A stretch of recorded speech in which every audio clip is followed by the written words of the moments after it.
As the luxury watch market cools after a wild few years, many Rolex fans are discovering that not every crown is a guaranteed win. Some models that once commanded insane premiums are now quietly sliding on the secondary market. In this video, we will look at 13 Rolex watches that recently dropped in value and why you should think twice before buying right now.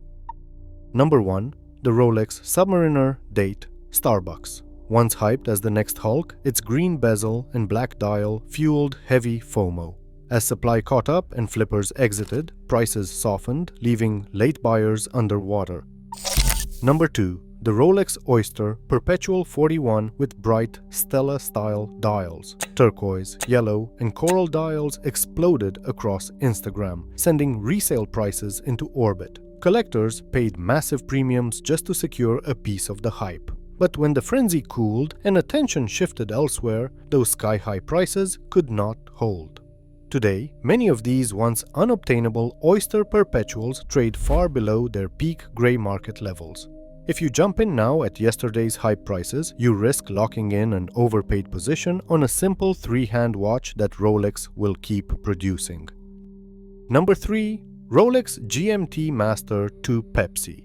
For years, this blue and red bezel was the poster child of over-retail pricing for Rolex. Long wait lists and tight allocations made it a social signal as much as a travel tool. But as more pieces quietly entered the market and overall demand softened, the crazy premiums started to fade.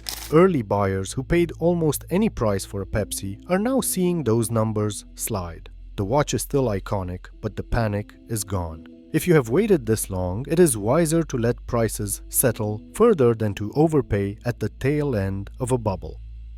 Number 4. The Rolex Cosmograph Daytona Panda. This white dial steel Daytona became the ultimate flex, trading at multiples of list price during the boom. Every celebrity wrist shot and auction headline pushed it further into fantasy territory. But even legends aren't immune to gravity. As liquidity dried up and speculators exited, secondary prices for the Daytona eased off their insane highs. It's still one of the most desirable modern Rolex models, just no longer untouchable. If you're thinking of buying now, remember, paying old bubble prices in a cooling market is how you turn a dream watch into an expensive lesson. Number 5. Rolex Explorer 2. For years, this was the underappreciated workhorse of the lineup.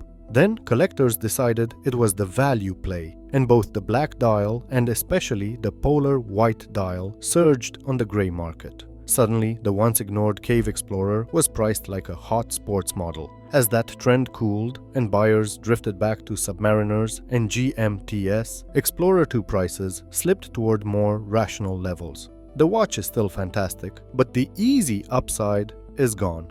Buying now at inflated expectations means you might be catching it on the way down, not on the way up.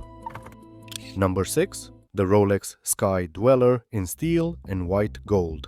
Once a boutique shelf-sitter, this annual calendar and dual-time watch suddenly became the smart investor choice.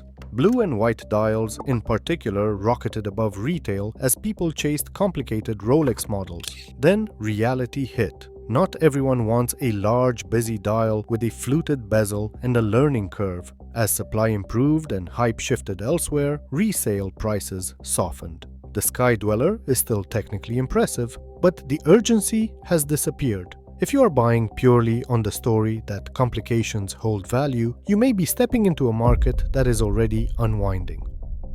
Number 7. Rolex Datejust 41 Wimbledon. This slate dial with green Roman numerals became a social media favorite and a go-to first Rolex flex. Waitlists grew, and gray market sellers priced it like a hot sports model. But over time, more Datejust configurations hit the market, and the once exclusive Wimbledon look became easier to source. As availability improved, those heavy premiums quietly drifted down.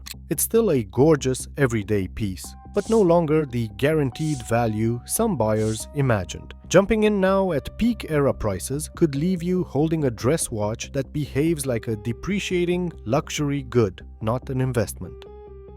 Number 8. The Rolex Yacht Master 40 in everose gold on Oyster Flex. For a while, this was the ultimate stealth wealth watch. warm rose gold, a matte black bezel, and a sporty rubber strap.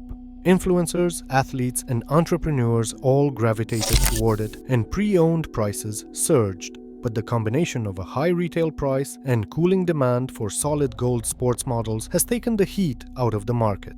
Many examples now sit longer and trade noticeably lower than they did at the peak. If you're tempted, patience could save you thousands as sellers adjust to a less frothy reality. Number 9. The Rolex Air King. The redesign with crown guards and a modern movement gave this quirky pilot-inspired model a fresh lease on life. Early on, low supply and renewed attention pushed prices upward, and flippers treated it like a mini Submariner trade. As time passed, more stock hit the market, and collector focus rotated back to more iconic pieces. The result was that secondary prices started to drift down from their initial spike. The new Air King is still a fun, character-packed watch, but the quick flip era is fading. Buying now at old hype levels is a risk, not a bargain.